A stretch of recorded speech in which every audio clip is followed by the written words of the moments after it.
Nós vamos conversar hoje com um especialista no tema da Palestina, de Gaza, o historiador, teólogo, professor da Universidade Federal de Alagoas, Pedro Vasconcelos, autor de inúmeros livros sobre história do Brasil, sobre teologia e agora está lançando um livro sobre a Palestina. Professor Pedro, bom dia, bem-vindo. Bom dia, Mauro. Bom dia à sua audiência qualificada. Uma honra estar aqui com você, com o seu público. E estou dizendo já de cara, estou fera. Tá fera. Que bom. Estamos feras. É isso aí. Pedro, você está lançando, está em fase de pré-lançamento, mas já está tendo venda lá no site da editora Cotter, este livro, A Questão Palestina, é o título do livro. Deixa-me só ver aqui, a nervura... Espera aí, eu tô com dificuldade de leitura aqui. A nervura religiosa da catástrofe. É isso aí, tá? A Questão Palestina, a nervura religiosa da catástrofe, está em fase de pré-lançamento pela Cotter Editorial. Se você quiser, vai lá no site e faz a sua reserva na pré-venda. O que é o livro, Pedro? Por favor. Como se você não soubesse, né, Mauro?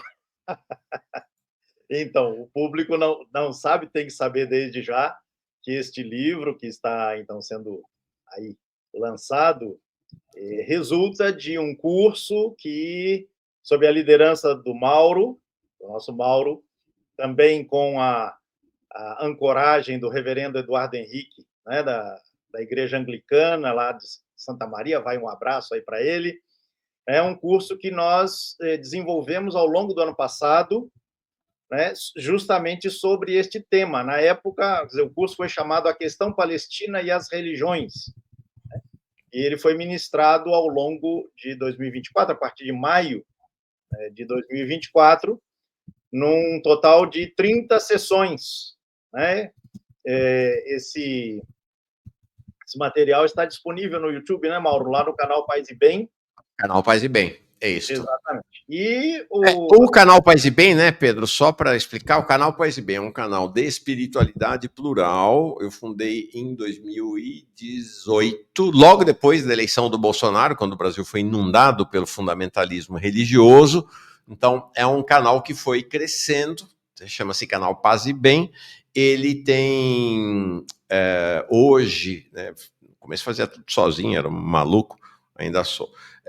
Mas ele foi crescendo, hoje tem mais de 20 pessoas. E aí tem pessoas, desde cristãos católicos, evangélicos, tem o pessoal da Umbanda, do Candomblé, do Espiritismo, né? Tem gente de tudo, tem ateu, tem agnóstico, tem gente de todo canto para discutir um projeto de uma espiritualidade plural. E neste canal, o Pedro é um dos protagonistas do canal, iniciou sua trajetória no canal com um curso que marcou a história, que é o curso sobre Canudos, o Belo Monte, de Antônio Conselheiro, que também virou um livro bem importante, bem relevante. Inclusive tivemos na ocasião, né, o Lula, quando estava na cadeia, como um dos alunos do curso, depois um curso sobre história do Brasil, a partir da história das lutas do povo brasileiro e não da história institucional do país.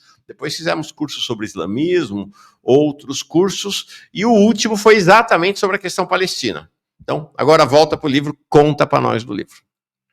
Então, vamos comentar. Eu mandei para você aí, Mauro, se você puder disponibilizar para o público interessado, um link de acesso, né, ao site lá da Cotter. Aliás, vai um abraço para o Sálvio, para a equipe toda que está trabalhando de maneira denodada aí na produção do livro. E o Sálvio, inclusive, mandou um grande abraço a você.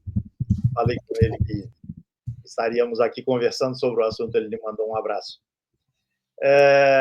Bem, o que eu pretendi, né, Mauro, na nossa conversa, na conversa com o Eduardo Henrique, com a comunidade que se formou em torno do tema ao longo do ano passado, foi buscar entender que a questão palestina, essa tragédia que acontece diante de nós, diante dos nossos olhos, né? E olhos, muitas vezes, silentes, e eu não vou deixar de dizer, muitas vezes, cúmplices, olhares cúmplices com aquilo que está acontecendo. Então, essa tragédia, ela não pode ser entendida se nós não consideramos aquilo que eu estou chamando já no subtítulo do livro de a nervura religiosa da catástrofe. E por que catástrofe, né, Mauro? Catástrofe é a palavra com que a população palestina designa o que foi a instalação, a imposição de cima para baixo, de fora para dentro, do Estado de Israel sobre o território palestino. A palavra Nakba, em árabe, justamente designa isso, né? Essa tragédia continuada. Grande abraço ao reverendo Eduardo Henrique, um dos interlocutores, né? Justamente eu estava mencionando aqui a presença decisiva dele na realização do curso. Então, Mauro, a palavra Nakba, catástrofe, que justamente está no subtítulo do livro, designa esse sentimento de uma agressão continuada ao território e à população palestina, que não vem de 7 de outubro de 2023, como cinicamente é propalado pelo sionismo e pelas mídias comprometidas com o sionismo até os dentes, né? Então, você tem uma história que atravessa o século XX. É uma história de tragédia, né? que se estabeleceu, né, naquele território, com vistas a criar aquilo que, em 1917, foi chamado de um lar nacional para o povo judeu na Palestina. E o que a gente procurou salientar é que a gente não vai entender a formulação desta questão sem considerar, repito, o que chamo de nervura religiosa. Não é à toa, Mauro, que em 7 de outubro de 2023, a operação de reação capitaneada pelo Hamas, por outros grupos da resistência, insisto no item reação. Esta operação foi chamada Tempestade de Al-Aqsa, ou Dilúvio de Al-Aqsa. Al-Aqsa é um nome, significa, é o nome de uma mesquita no coração da cidade de Jerusalém, né? Que o sionismo pretende ver derrubada para que ali se instaure novamente o templo que teria existido, que existiu há quase 2.000 anos e que foi destruído pelo imperialismo romano, né? Então, nos tempos ditos bíblicos, né? Não é possível entender esta questão tomando-a a partir apenas da conjuntura que nós estamos experimentando. Isto é cair no engodo sionista, que nega a história deste território ao longo de 2 milênios. É propalado, já era propalado desde o século XIX, que quando uma parte do contingente judeu, e é importante, uma parte, não todo, uma parte dos judeus foi expulsa do território palestino, a outra parte ficou. O território não ficou vazio, ao contrário do que vai dizer a propaganda sionista, e mesmo pré-sionista do século XIX. Uma terra sem povo para um povo sem terra. Este lema, assumido no interior do sionismo, foi um mote a justificar que aquela terra, que um dia fora prometida pela divindade a um povo, deveria ser ocupada novamente, e se lá existe gente, essa gente é intrusa, essa gente não recebeu a promessa divina, essa gente é usurpadora de uma promessa que não foi dirigida a ela.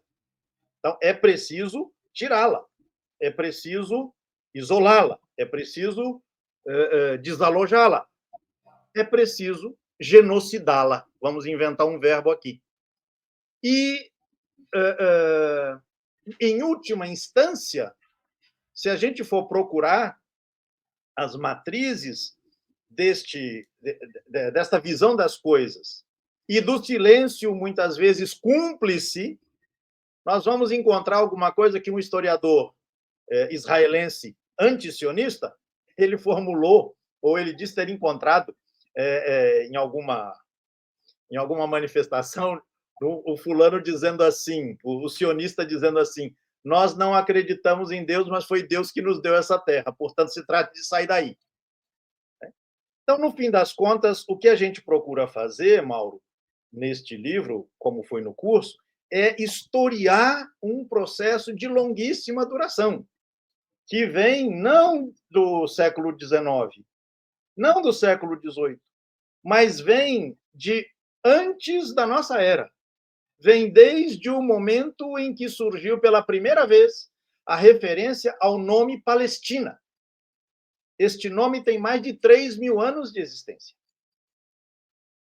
E para você ver, Mauro, como as coisas são intrincadas, e se usa muito engodo, e se usa de muita má-fé, de muita desinformação. Eu ainda ontem via num vídeo de um colégio sionista a referência de que Jesus não era palestino porque a Palestina não existia. Sério? O fulano chega a dizer que esse nome para designar uma população teria aparecido apenas no século XX. Pois a gente tem a referência ao nome Palestina, repito, há mais de 3.000 anos em documentos egípcios. O nome Palestina é concomitante ao nome de Israel, com um detalhe: Israel é uma identidade dentro de uma Palestina de múltiplas identidades. E isso para o sionismo é absolutamente inaceitável.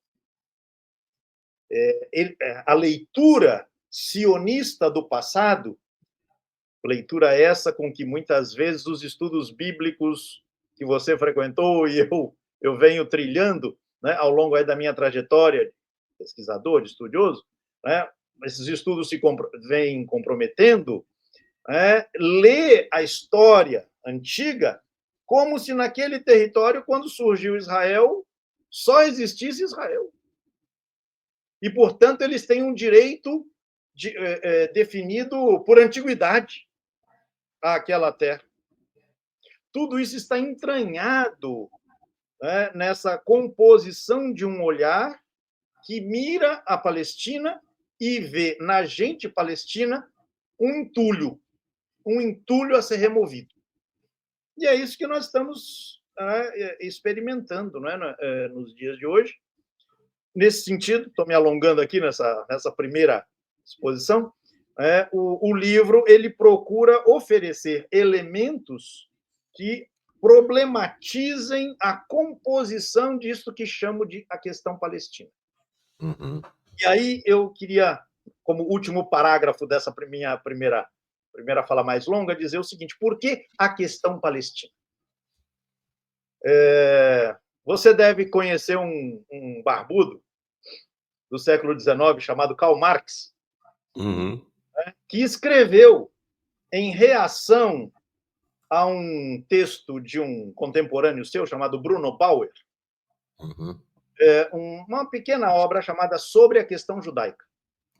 O Bauer tinha escrito ali pelos anos 1840 A Questão Judaica, e o Marx escreve em reação ao texto do Bauer sobre a questão judaica. Temos uma boa edição desse livro, publicada pela Boitempo, aqui em português. Veja, Mauro, e quem nos acompanha, Bauer e Marx falam de a questão judaica. Eles não falam da questão semita. Esse é outro engodo. Confundir judaísmo com semitismo, confundir antijudaísmo com antissemitismo. Quem produz as manifestações mais brutais de antissemitismo hoje é o governo Netanyahu e todos os seus comparsas, porque o povo palestino é um povo semita.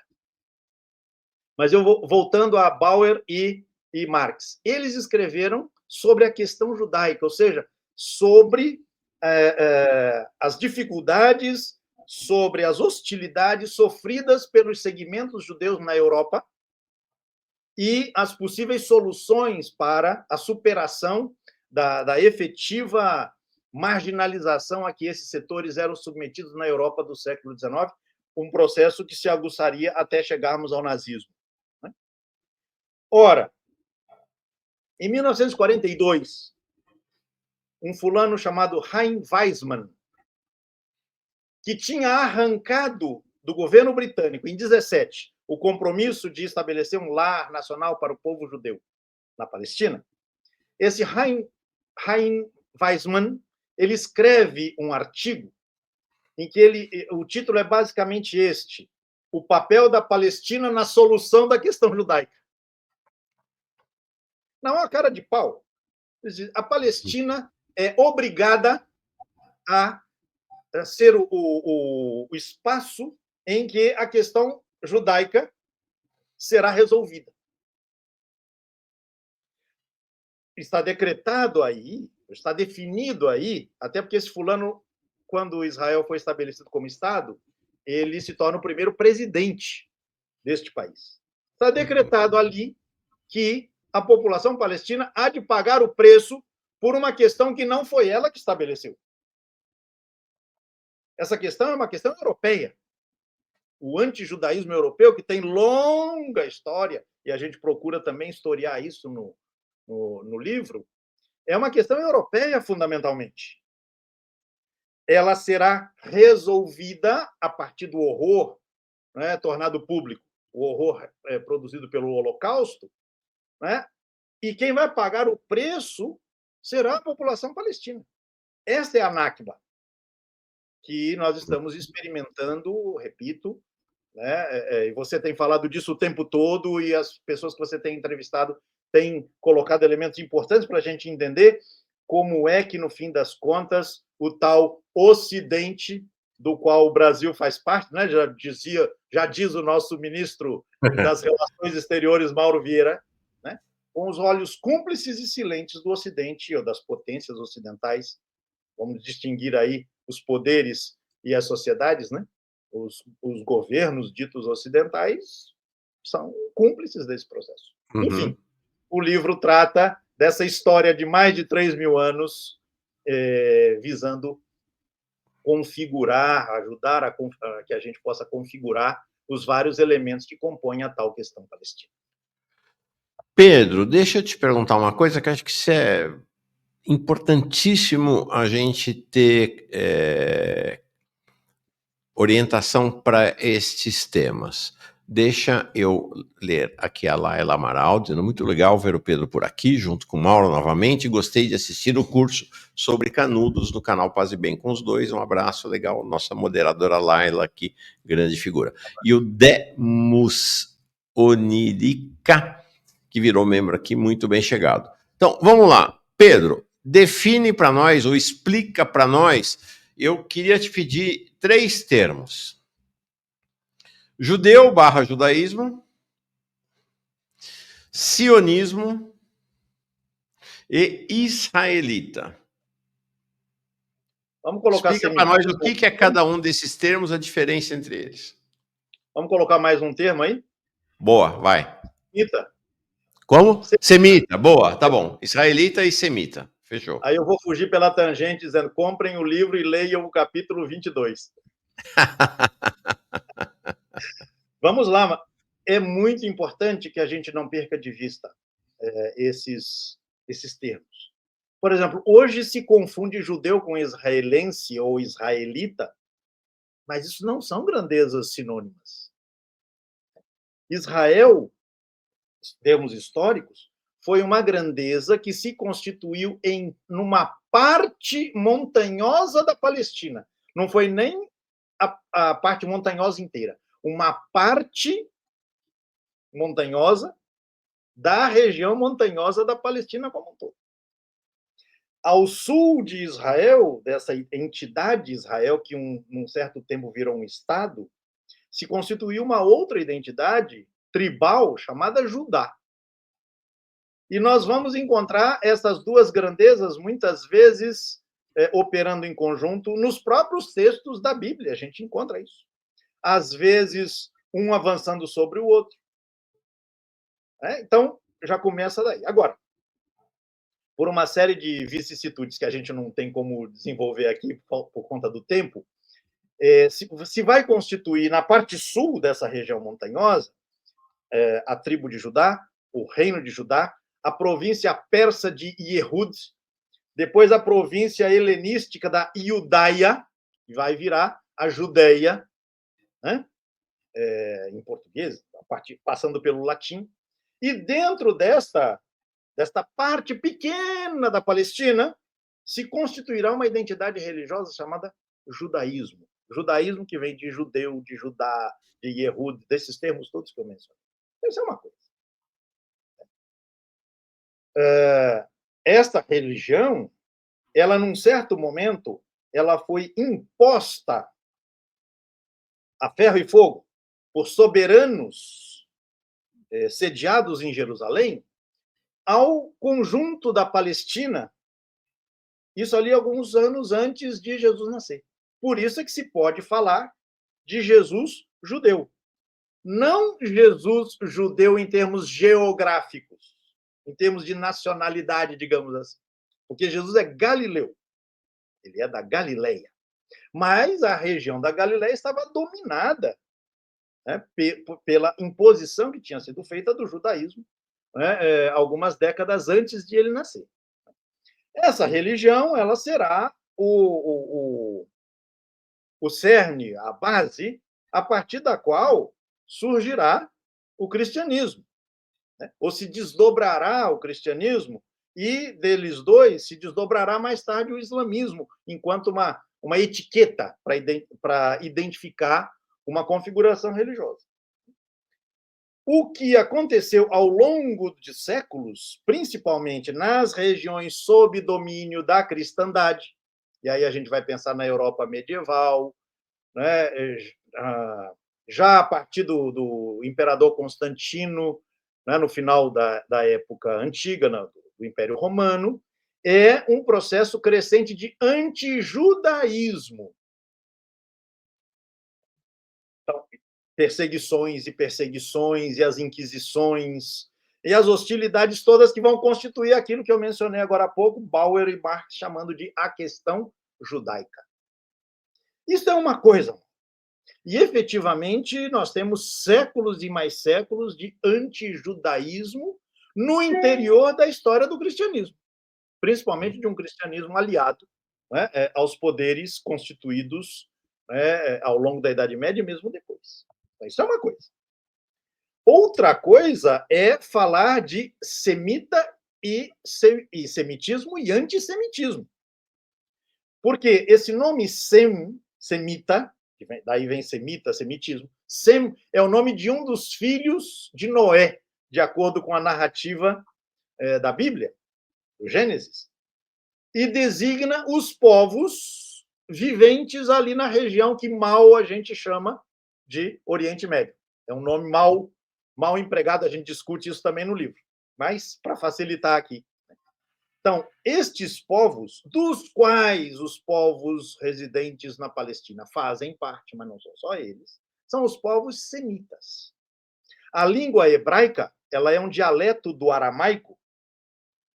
A língua árabe, então, árabe, hebraico, aramaico, são línguas semitas. O que aconteceu foi que,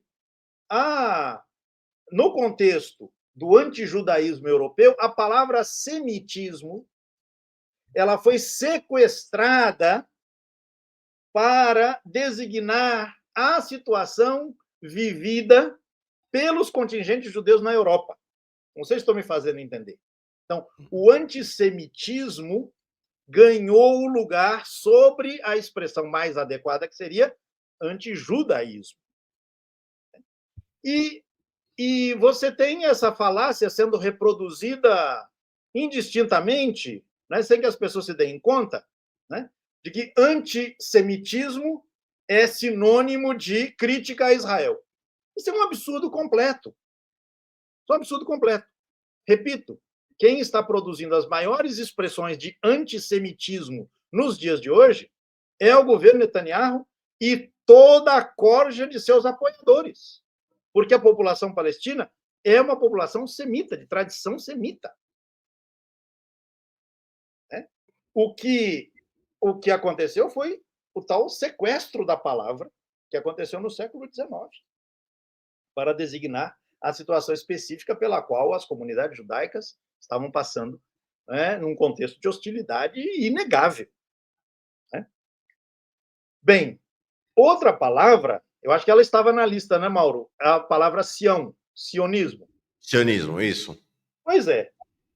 Judaísmo não é sinônimo de sionismo. Isso é fundamental também que fique claro. Nós temos, felizmente, inúmeros segmentos no mundo judeu, no mundo da cultura judaica, da religião judaica, inúmeros segmentos antisionistas. Por quê? Porque o sionismo, aí vamos também fazer um pouco da genealogia da palavra. Sionismo vem da palavra Sião, e Sião é o nome de uma colina no coração da cidade de Jerusalém, associada justamente ao lugar onde tinha existido o templo, mencionado tantas vezes na Bíblia, que foi destruído pelos romanos. Quando se cria o movimento sionista no final do século XIX, um fulano chamado Theodor Herzl, ele escreve um texto, escreve um panfleto chamado O Estado dos Judeus, mal traduzido em geral por o Estado Judeu. Veja, Mauro, o Estado dos Judeus. Nós queremos um Estado segregacionista, por definição. É isso que o sionismo quis, está tratando de perpetrar. Nós queremos um Estado para os judeus. Isso está no título do panfleto deste Theodor Herzl. Então, quando se cria o movimento sionista sob esta égide, queremos um Estado para os judeus, um Estado dos judeus, um lar nacional para o povo judeu na Palestina, vai dizer a Declaração Balfour, em 1917. O que se está querendo é o quê?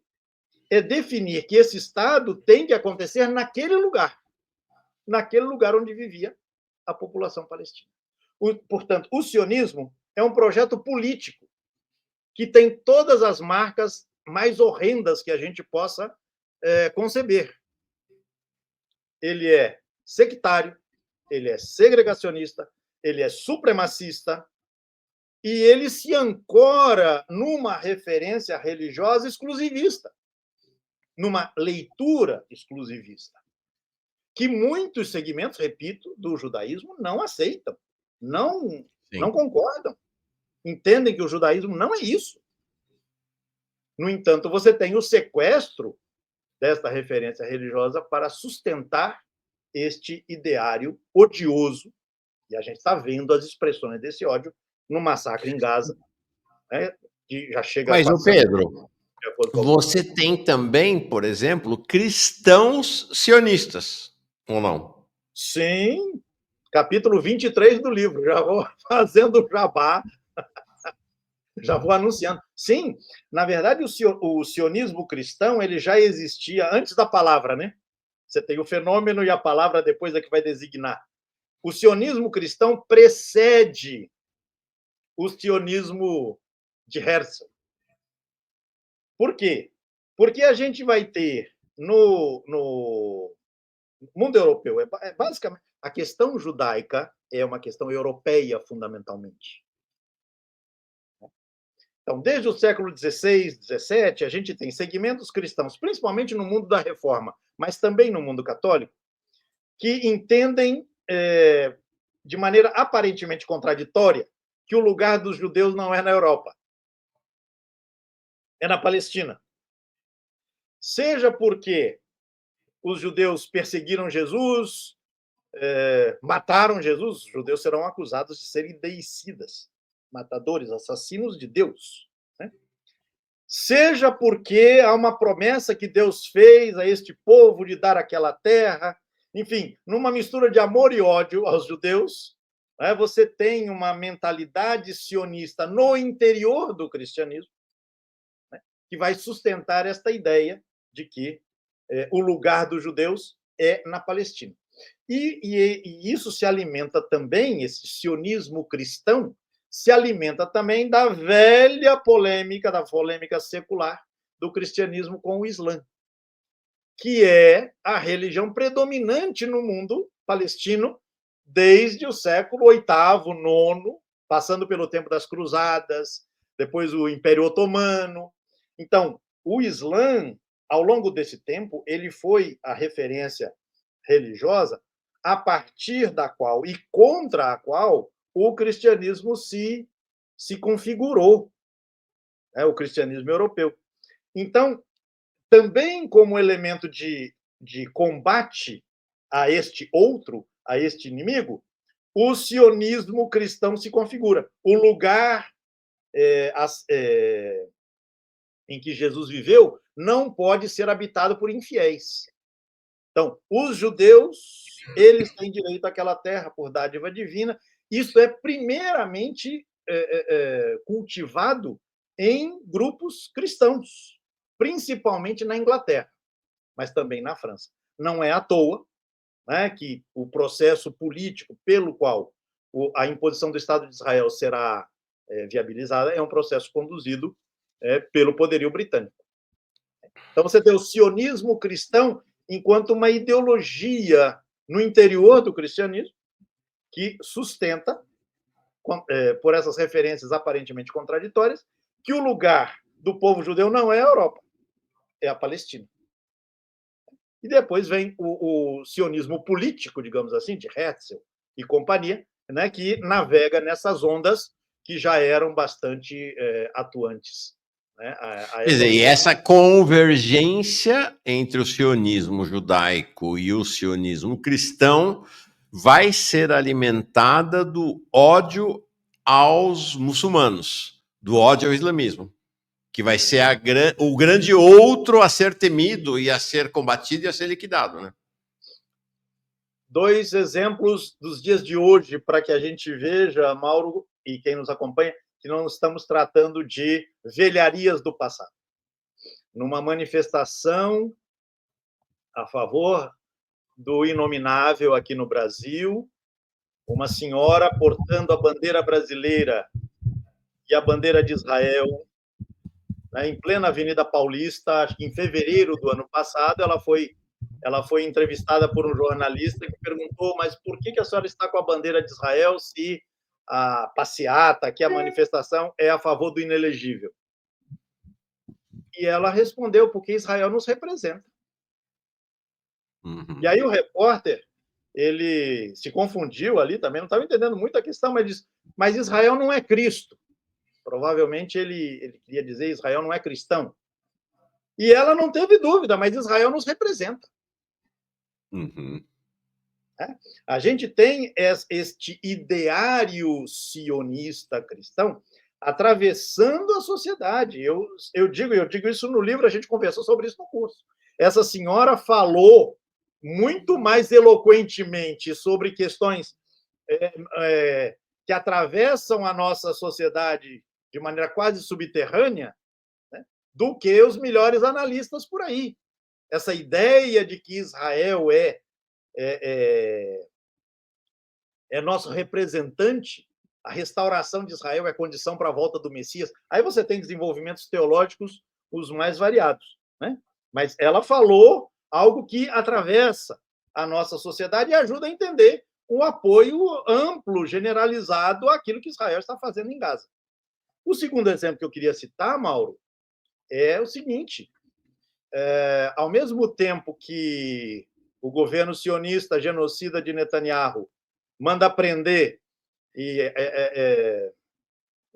confiscar tudo que foi a Flotilha da Liberdade, né, coordenada pelo nosso grande Tiago Dávila, que você tem entrevistado aí, um bravo lutador por esta e tantas outras causas. Ao mesmo tempo, este governo genocida, ele, em manobra com o seu patrão, aí a gente não sabe, né, quem é que abana quem, se é o cão que abana o rabo ou se é o rabo que abana o cão. Eles estão armando efetivas ratoeiras em Gaza a título de distribuição de Isso. comida. E as pessoas entram naquelas jaulas e são metralhadas. Você tem mostrado isso à saciedade no Manhã Brasil, e o silêncio cúmplice das mídias ditas profissionais. Né? Quem é que está gerindo esta distribuição de mantimentos? Desconfia-se que, inclusive, estes mantimentos tenham componentes ali de veneno ou coisas do tipo, né?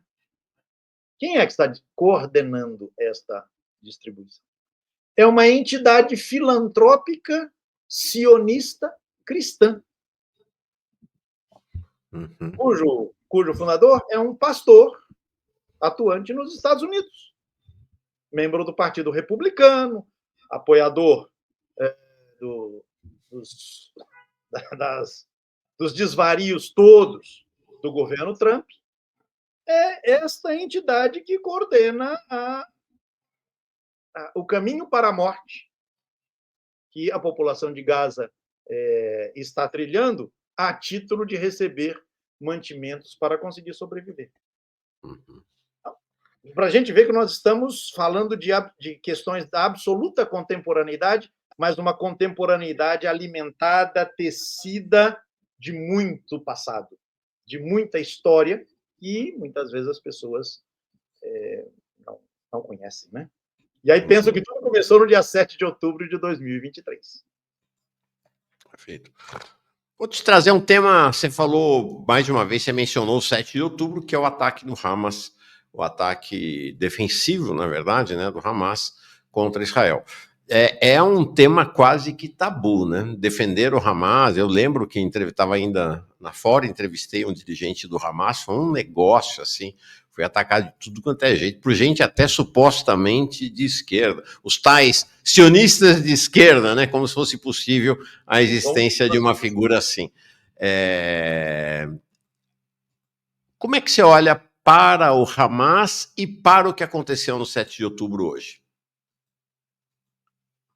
Veja, Mauro, ninguém é a favor da violência pela violência. Né? E então não estou aqui para dizer o Hamas fez a coisa certa. A questão não se coloca nesses termos, a meu ver, se a gente considera a longa duração. Eu sempre digo, é preciso se perguntar pelo que aconteceu no dia 6 de outubro. Nós tratamos disso no curso. O que aconteceu no dia 5 de outubro? O que vem acontecendo desde 1947? A quantos massacres Gaza foi submetida nos últimos 20 anos? Capítulo 7 do nosso livro. Permita colocar você como cúmplice nesse livro, nosso livro. Total. Quantos massacres? Massacres. Eu estou falando a partir de 20 anos para cá, mas eu poderia falar a partir de 1948. O que é a população de Gaza, Mauro? A população de Gaza. A faixa de Gaza, ela é uma extensão geográfica minúscula. São 360 quilômetros quadrados.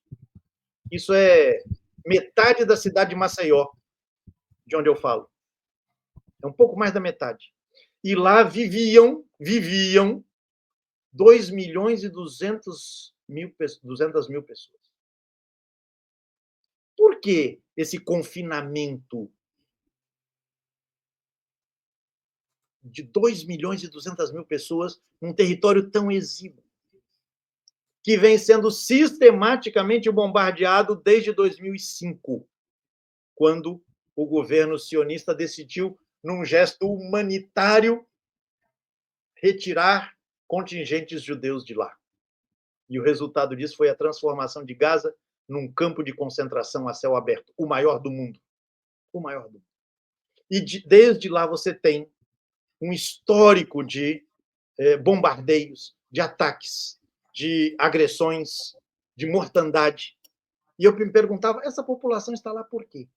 Grande parte daquela população, Mauro, os segmentos mais idosos dessa população, já tinham sofrido uma Nakba. Gaza foi o refúgio de centenas de milhares de pessoas que foram expulsas em 47, 48, em favor da instalação do Estado de Israel na Palestina. E sobrou para elas refugiar-se em vários cantos, inclusive a faixa de Gaza, que surge a partir daí. Portanto, o simples isolar o 7 de outubro, aí está. A faixa de Gaza é esse cantinho, né, aí bege no mapa maior e destacado, né, aí na ilustração que você nos trouxe. Esse pessoal está sendo agredido desde 1947, 48, de maneira sistemática. Desde 1967, Israel ocupou esses territórios, assim como o território da margem ocidental, mal chamado de Cisjordânia, está mostrado aí no mapa também, à revelia de toda a legislação internacional, que a gente está vendo que não serve para nada. A ONU está completamente desmoralizada. Israel foi criado por um decreto da ONU e Israel só obedece a este decreto da ONU. Todos os outros, ele sistematicamente ignora. Então, o que eu diria em relação ao 7 de outubro é que foi um lance no meio de vários outros, de muitos outros. E isolá-lo é uma maneira de criminalizar quem está sendo vilipendiado, está sendo destruído, está sendo agredido, está sendo genocidado há décadas. Por outro lado, eu quero concordar com a análise que vem sendo feita de maneira destemida, de maneira corajosa, pelo seu amigo, também muitas vezes entrevistado aqui, o Breno Altman. Ele diz que o evento do 7 de outubro foi um manifesto ao mundo. Olha, nós existimos. O 7 de outubro ele foi perpetrado a partir de uma situação que previa, né, o desaparecimento simplesmente da Palestina em nome da assinatura dos chamados Acordos de Abraão, propostos exatamente pelo Trump no seu primeiro mandato. E que significaria, de um lado, o reconhecimento de Israel por parte dos Estados árabes da região e a negação simplesmente daquilo que a própria ONU tinha estabelecido, só para inglês ver, né, que seria um Estado palestino. É bom a gente não perder de vista que no mês anterior, ou seja, em setembro de 23, Netanyahu esteve na Assembleia da ONU e fez um discurso, fez uma intervenção e apresentou um mapa, e a gente mostrou esse mapa também no curso, em que ele desenhava o novo Oriente Médio, justamente a partir de se levar adiante este projeto dos Acordos de Abraão. E a Palestina simplesmente inexiste. Então, sumarizando, né? O 7 de outubro foi uma ação intensa, foi uma ação pesada, com vítimas inocentes foram mortas nos ataques. O pessoal fazendo festa na beira de Gaza. Né? A tal da rave que aconteceu, né? Estava na beira de Gaza. A população famélica do outro lado e do lado de lá do muro, o pessoal fazendo festa. Não quero justificar, mas é preciso entender um cenário em que este evento aconteceu como um gesto, como um manifesto. Estamos aqui e não aceitamos que a nossa história seja simplesmente arriscada. Aí está. Onde é que está a Palestina nesse mapa, Mauro? Você tem os países aí pintados em verde, grosso modo, né, são os países árabes que estariam para reconhecer Israel, e você tem Israel ali pintado de azul escuro. Esse é o pequeno território, né, da Palestina, que ali se chama Israel, e a Palestina não existe mais.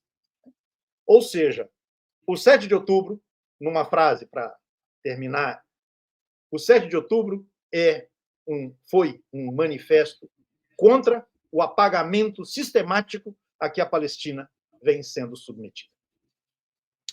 Legal, Pedro. Com as consequências que a gente está tendo que enfrentar.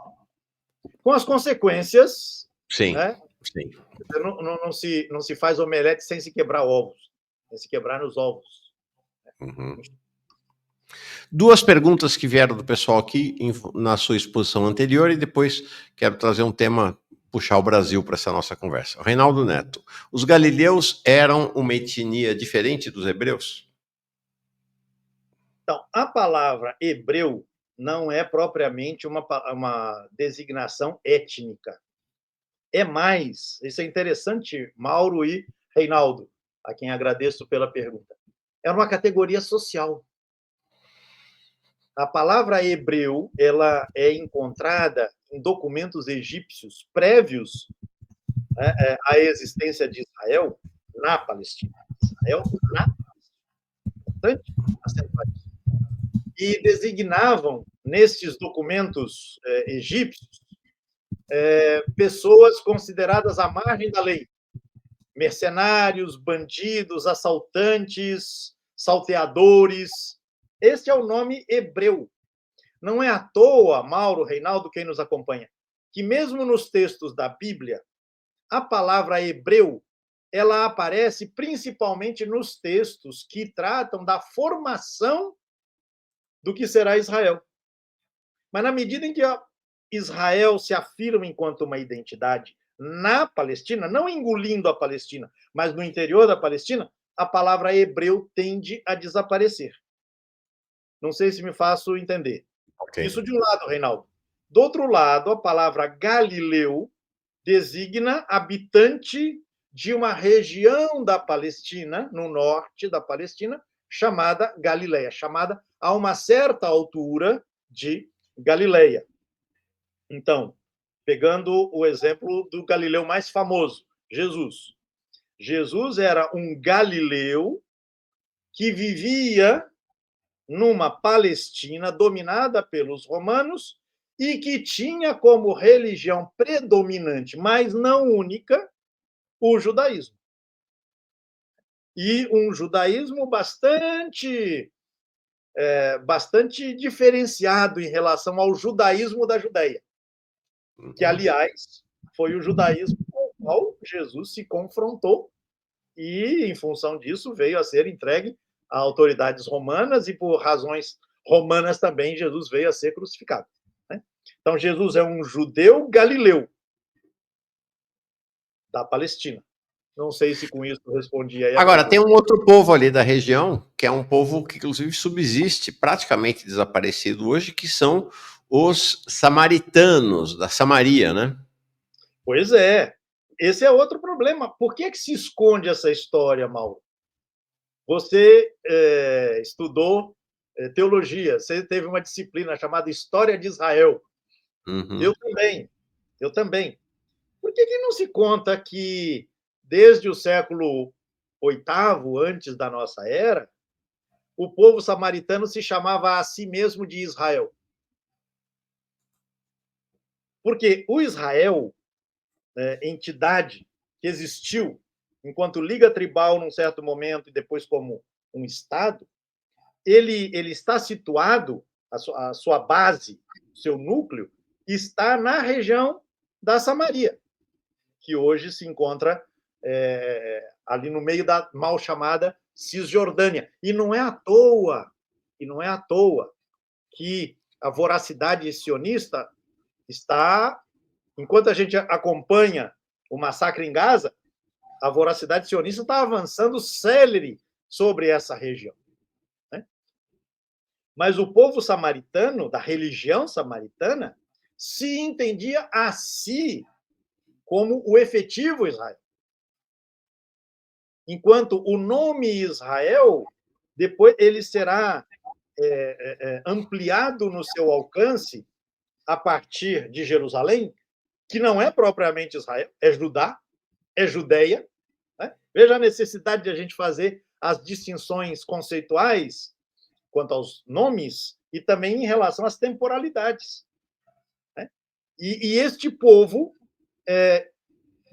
vem sendo cada vez mais silenciado em nome de um Israel que tem outra matriz, que tem uma outra sede, que tem uma outra referência, que é o judaísmo. Mas vejam como os nomes aí, né, eles necessitam dessa sutileza na hora de a gente fazer a análise. Sim. E o samaritano... diga. Não, acaba você, por favor. Quero dizer que os samaritanos, como você mencionou bem, têm uma religião própria. Uhum. Eles têm uma escritura própria, que é a Torá, que corresponde com nuances importantes, com diferenças importantes, à Torá, que é a primeira parte da escritura judaica.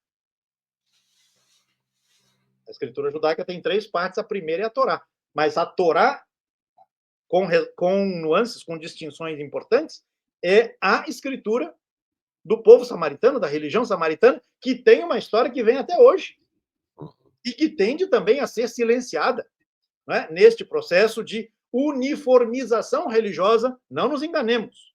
A gente está chamando o Irã de teocracia. O Estado judeu, preconizado pelos secularizados sionistas, não pode esconder a sua matriz de fundo religiosa. E nós avançamos céleres na direção de uma uniformização religiosa perpetrada pelo Estado de Israel.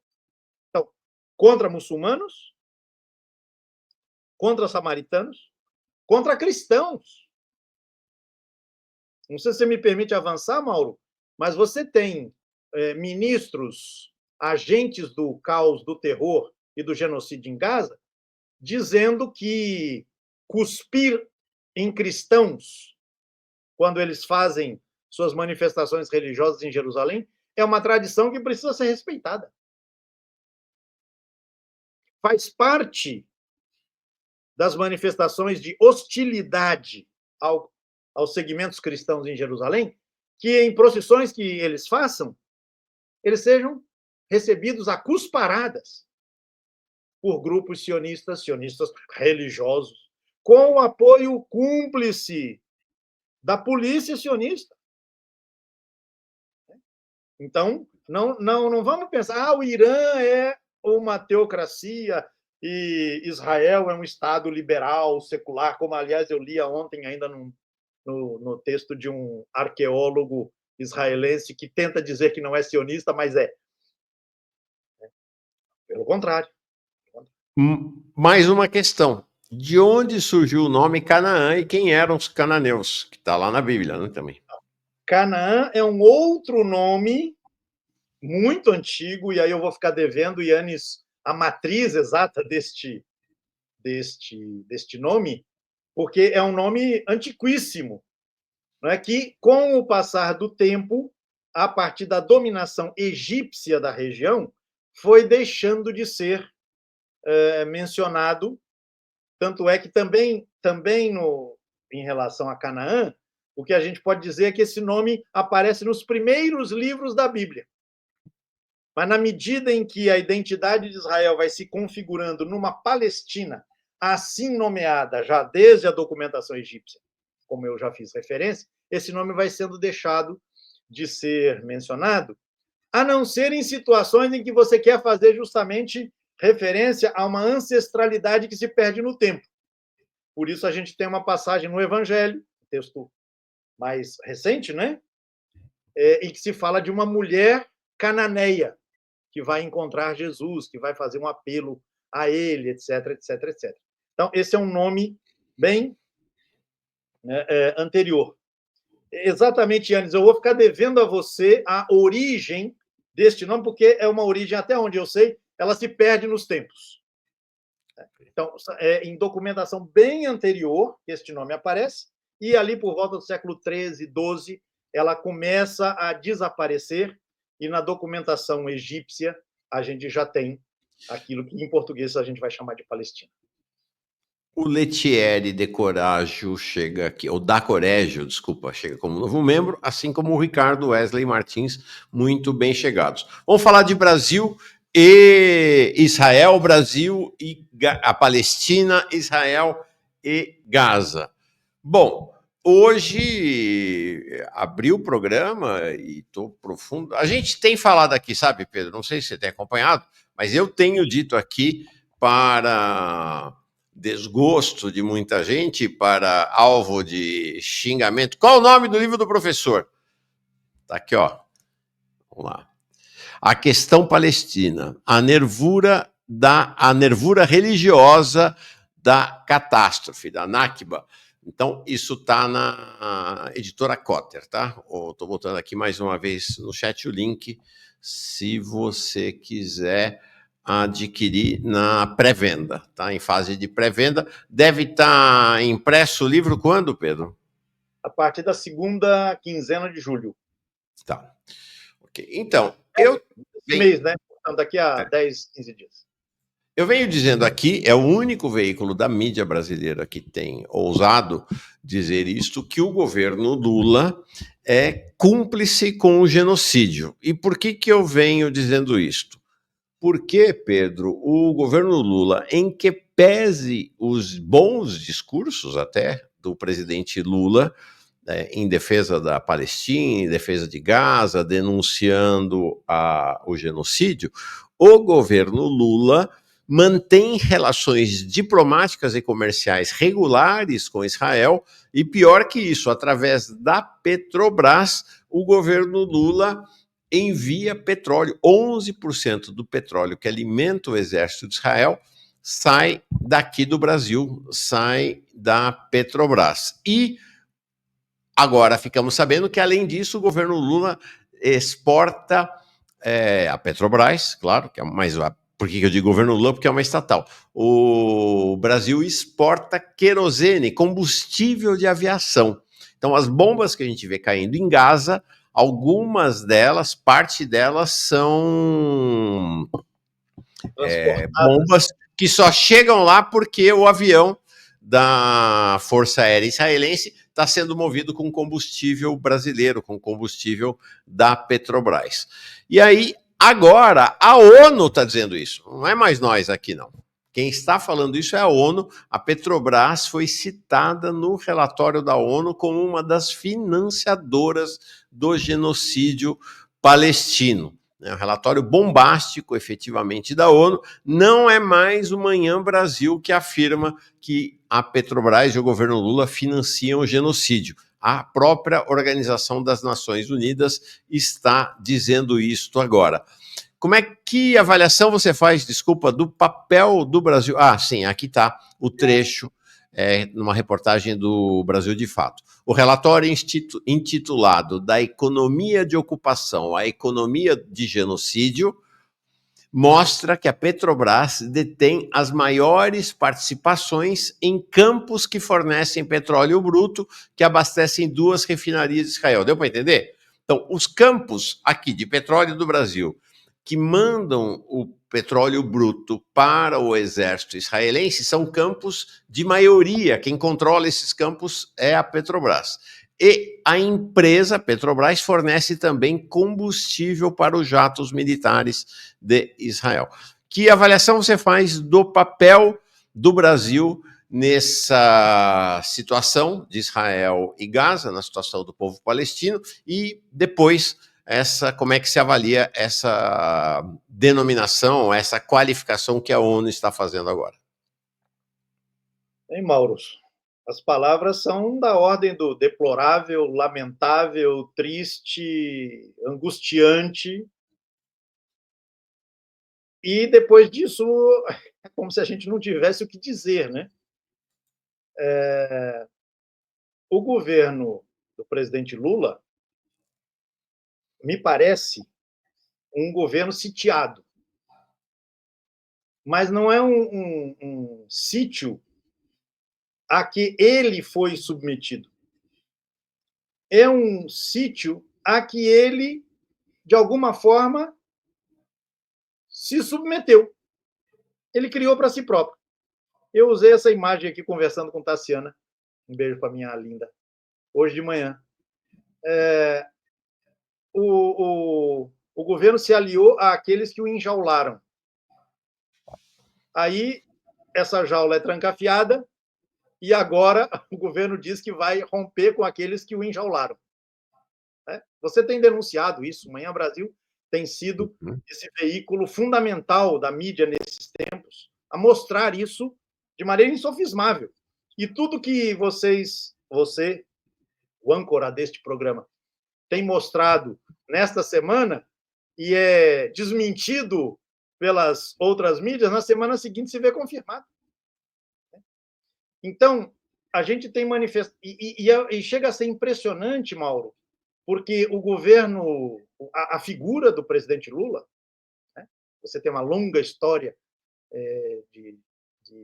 enfim, de convivência em outros tempos, com ele. Então, a questão aqui se coloca no outro campo, no campo da avaliação política.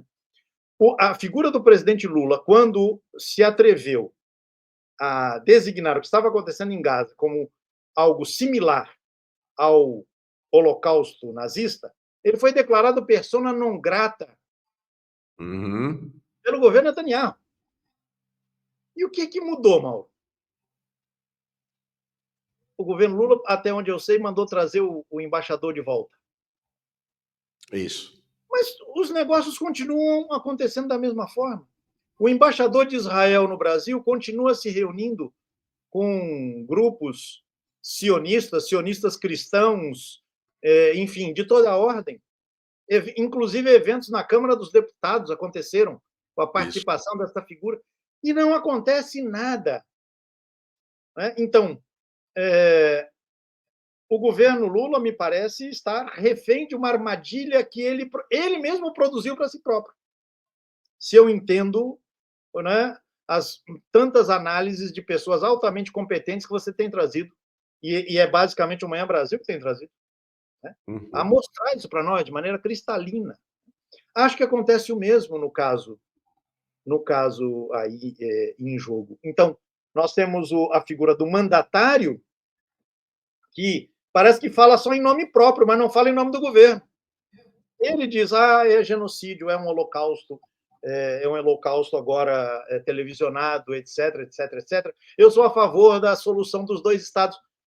A essa altura, como é que você pode falar em 2 estados se Gaza está sendo dizimada e a região da mal chamada Cisjordânia está sendo ocupada violentamente e você já tem cidades também que foram arrasadas?